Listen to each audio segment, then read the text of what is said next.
Les informations concernant le déploiement de la force d'intervention de la CEDEAO au Niger semblent se concrétiser, avec des indications selon lesquelles la conférence des chefs d'État de la sous-région serait sur le point de donner son accord pour une intervention imminente. L'armée sénégalaise, ayant mobilisé ses troupes d'Etsen 1 Ecomif et d'Etsen 12-MINUSMA à Thiès depuis le 11 août dernier.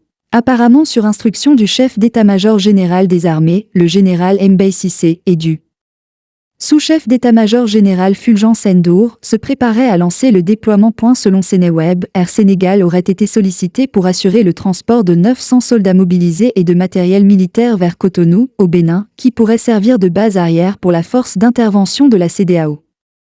Il est à noter que, en plus du Sénégal, la Côte d'Ivoire et le Bénin se sont engagés à envoyer des troupes au Niger pour rétablir l'ordre constitutionnel après le coup d'État du 26 juillet 2023.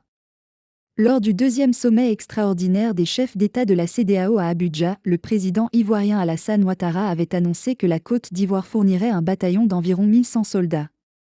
Certains pays membres, tels que le Mali et le Burkina Faso, avaient exprimé leur soutien moral et militaire aux auteurs du putsch au Niger. Le colonel Moussa Koulibaly, directeur de l'information et des relations publiques des armées, DIRPA, a cependant déclaré ne pas avoir reçu cette information. Cependant, la question se pose de savoir si le coup d'État survenu récemment au Gabon pourrait perturber les plans des chefs d'état-major de la CEDEAO.